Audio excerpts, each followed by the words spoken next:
channel ទាំងអស់គ្នាបងប្អូនណាអញ្ចឹងថ្ងៃនេះនាងខ្ញុំ Camry channel គឺបានបាត់មកមួយរយៈអត់សូវបានធ្វើវីដេអូជូនបងប្អូនអញ្ចឹងថ្ងៃហ្នឹងគឺនាងខ្ញុំមកធ្វើវីដេអូជូនបងប្អូនគឺថ្មីណាវីដេអូថ្មីតទៅនឹង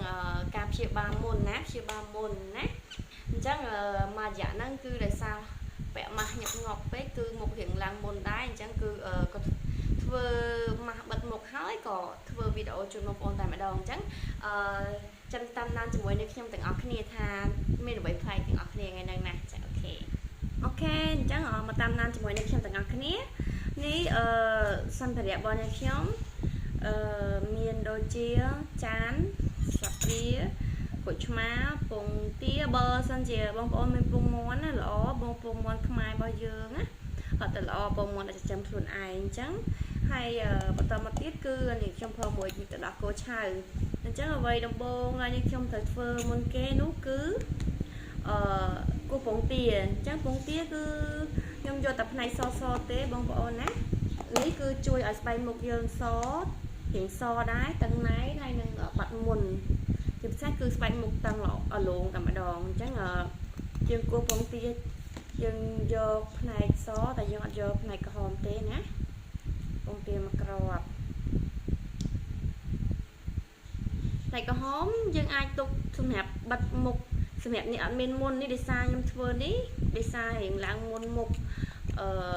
វាហូរមុខរៀងឡើងមុនអញ្ចឹងនេះខ្ញុំធ្វើវីដេអូនេះគឺនេះខ្ញុំធ្វើសម្រាប់ឡើងមុនសម្រាប់មុខមុនគឺនេះខ្ញុំប្រើយកពងសហើយពងក្រហមទុកបិទនៅពេលដែលយើងចង់បានស្បែកមុខភ្លឺថ្លាណា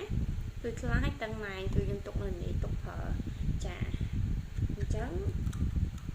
យើងអាចរក្សាវាទុកឬក៏អ្នកខ្លះដែលបងដែលអត់មានទូទឹកក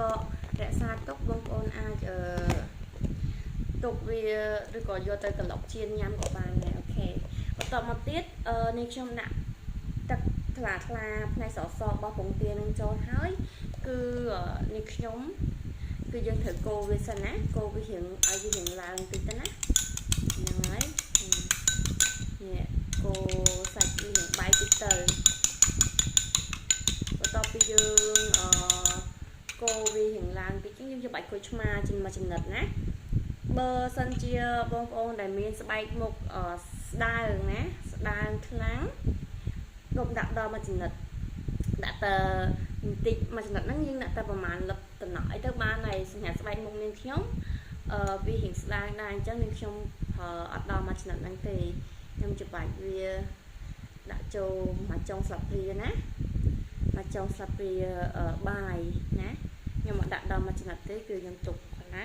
វាច្រើនពេកអត់កើតទេស្បែកមុខខ្ញុំរៀងស្ដើងអញ្ចឹងកូរវាម្ដងទៀតឲ្យវាល្បាយវាចូលវាសប់ណាបងប្អូនទាំងអស់គ្នាបន្ទាប់ពីសប់ជាមួយក្រូចឆ្មាហើយនឹងពងទាហើយចុងក្រោយគឺនាងខ្ញុំប្រក់ជាមួយនឹងទឹកដោះគោឆៅទឹកដោះគោឆៅហ្នឹងគឺយើងមិនមែនដាក់ទាំងអស់ទេគឺនាងខ្ញុំដាក់តែមួយស្លាបព្រាទេទឹកដោះគោឆៅនេះគឺវាជួយបំពន់ស្បែកមុខរបស់យើងណា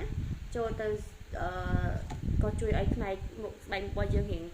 ឡើងភ្លឺថ្លាដែរណារៀងម៉ត់ហើយភ្លឺថ្លាហើយក្នុងហ្នឹងគឺវាអាចជួយព្យាបាលមុនជួយមុខរបស់យើងរៀងភ្លឺថ្លាហើយសម្រាប់ពងទាផ្នែកពណ៌សគឺជួយឲ្យស្បែកមុខយើងរៀងតឹងណែនចាដាក់ចូលទៅហើយយើងកូរវារៀងឡើងតមកទៀតគឺយើងកូរវារៀងឡើងហើយជា1នាទី2នាទីទៅយើងទុកវាជាក់យើងយកវាទៅដាក់កន្លែងជាក់ទូទឹកកកឲ្យវាត្រជាក់អញ្ចឹងណាហើយយើងយកមកបិទលើមុខរបស់យើងយកមកបិទមុខលើស្បែកមុខរបស់យើងរយៈពេល15នាទីឬក៏20នាទីណារៀងតឹងចាំយើងលាងចាញ់ហ្នឹងគឺយើងលាងជាមួយនឹងទឹកស្អាតរបស់យើង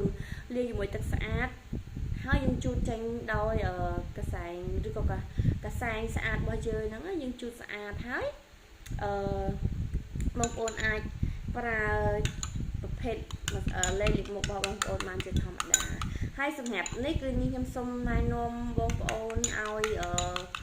ប្រើនៅពេលយប់ណាម៉ាស់នៅពេលយប់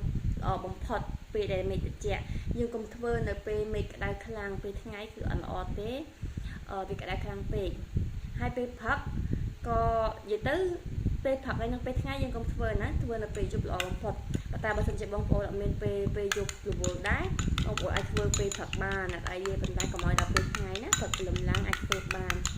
ប៉ុន្តែសម្រាប់អ្នកខ្ញុំណែនាំជូនបងប្អូនឲ្យល្អតែម្ដងគឺធ្វើនៅពេលយប់យើងធ្វើហើយយើងសម្អាតមុខរួចយើងលាបជាប្រភេទសេរ៉ូមប្រភេទអីលើស្បែកមុខយើងហើយគេងតែម្ដងគឺល្អហើយវាយើងបិទទៅវាត្រជាក់មុខល្អទៀតណាចាអរគុណច្រើនជម្រាបលាអរគុណច្រើនសម្រាប់ការតាមដានទស្សនាវីដេអូរបស់នាងខ្ញុំនិងពីដើមដល់ចប់ហើយនាងខ្ញុំក៏សង្ឃឹមថាបងប្អូននឹងចូលចិត្តវីដេអូរបស់នាងខ្ញុំហើយចូលចុច like subscribe channel របស់នាងខ្ញុំដើម្បីទទួលបាន